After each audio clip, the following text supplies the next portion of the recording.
Hey loves, welcome back to SoootheBerry and welcome to day 9 on our 10-day journey to attracting love. Today we are diving into something so many of us wonder about in the early stages of a relationship. How do you know if you're in love? And how do you nurture that connection as it grows? Because love isn't always fireworks and movie moments. Sometimes it's quiet. It builds gradually. And understanding what you're feeling and how to sustain it is key to building something real. I think by this point, we're growing to realize that love doesn't always look like the big romantic gestures or the lip service. Sometimes it's in the little things. Here are some signs that what you're feeling might actually be love. First of all, you start thinking about them constantly. You're excited to share your day with them and you catch yourself smiling when their name pops up on your phone. Secondly, you care about their happiness as much as your own. So you genuinely want them to succeed and be happy even when it doesn't directly involve you. You want to celebrate their achievements or listen to them vent about a tough day without trying to fix things. You just want to be generous with your attention for them. Thirdly, you feel safe being yourself around them. So love often starts when the masks come off. If you feel like you can truly be yourself, your quirks, vulnerabilities, your dorkiness, and everything in between, then that's a very strong indicator. Fourthly, you are willing to compromise. Not in a way that sacrifices your own values, but you're willing to meet them halfway. For instance, they really like jujitsu, maybe you try that out even if it's not your thing. Or if they're more of an outdoorsy person, but you're a homebody, but one weekend you'll still try a beginner-friendly hike with them so that you can share their interests with mutual curiosity. And lastly, you are comfortable with the idea of a future together. You start imagining future trips, holidays, or even mundane things like grocery shopping together, and it all feels exciting rather than scary. Now, in the early days, it's sometimes easy to confuse love with infatuation or lust. Sometimes what we interpret as butterflies is actually anxiety or uncertainty. And in the beginning days, there is a lot of uncertainty. So how do you know if your butterflies are feelings of lust or love? And how do you tell the difference? First of all, infatuation feels fast, intense, and is often tied to fantasy. When you don't know a person wholly yet, you start filling in the gaps with some romantic idea of who the person is rather than who they really are. Now, on the other hand, love is founded on knowing the person and it grows over time.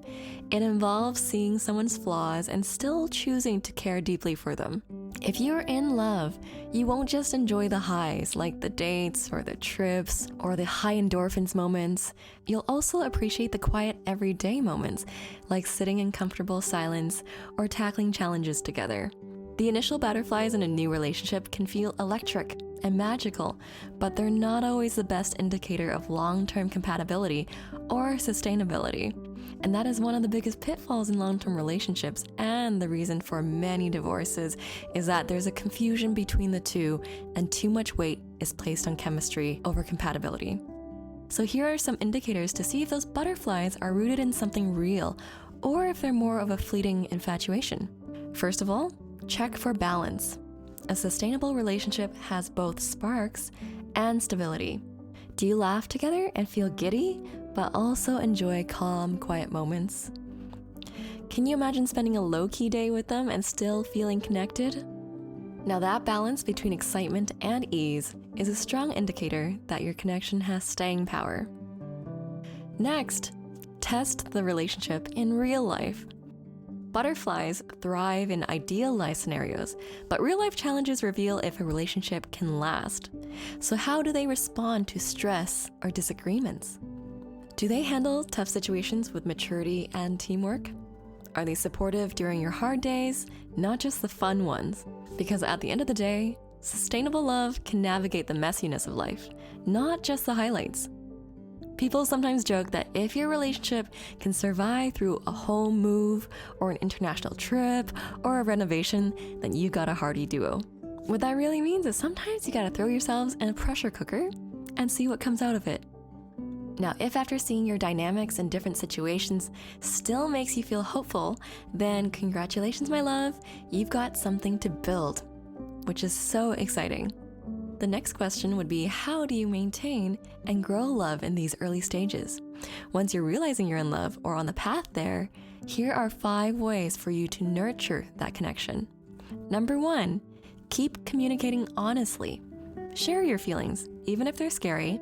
For instance, I'm starting to really care about you, and that makes me nervous. That type of vulnerability builds trust and opens the door for them to open up as well. Number 2, keep showing up. Don't let the honeymoon phase fade into complacency. Keep being thoughtful, keep nurturing your self-image. If you've started planning thoughtful dates or sending good morning texts, keep doing that. And while being comfortable looking like your dorky, adorable sweatpants self is beautiful, don't just let yourself go. Do not let yourself fall into the trap of just being a potato 24/7. Number 3, learn their love language, and honestly learn your own as well. So find out if they feel loved through words of affirmation, acts of service, physical touch, quality time, or gifts. And then make an effort to show love in a way that resonates with them. Number 4, balance independence with togetherness. Love doesn't mean losing yourself. So continue your own hobbies and friendships while making time for the relationship. This keeps the connection fresh and avoids codependency. And number 5, celebrate the little wins. Did they make you laugh after a stressful day? Did you handle a disagreement maturely? All of these moments matter, so recognizing them keeps the positivity alive. If at this point you're still questioning and not sure if you're in love yet, that's okay too. Love doesn't follow a timeline. If you're questioning, this doesn't mean that the relationship is wrong or that you're doomed. It could just mean you need more time and more reflection. So ask yourself continuously, do I feel better or worse about myself when I'm with them? Am I excited to grow alongside this person? And do I feel respected, valued, and seen? If the answers are yes, you're likely on the right track. And love is a process. It's okay to let it unfold at its own pace. I don't believe in the love at first sight, or if you know storyline for every person. Sometimes a slow burn can create the most delicious relationship at the end of the day. Now let's leave with some affirmations to set you off for today. As per usual, I will be stating them aloud and leaving a pause for you to repeat. Let's get started. I trust myself to recognize and nurture real love.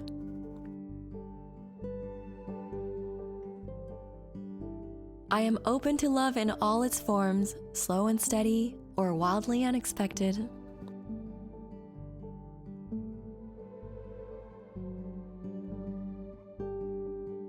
I balance my own joy with the joy of my partner.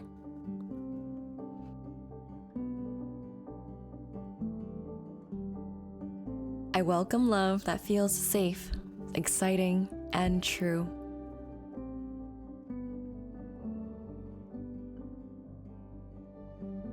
Good job, my love. As for your assigned hard work for the day, I want you to spend some time reflecting on how you feel about your current connection. Write down 3 ways you can nurture love, whether it's through a heartfelt conversation or a simple act of kindness, or just opening your heart a little bit more. No matter where you are, I just want you to know that love isn't just about finding the right person. It's about choosing to show up for love every single day. Great work today, and join me back tomorrow for our series finale, Day 10, where our final theme is about trusting the timing. So how to let go and allow love to find you. I'll see you then. Bye!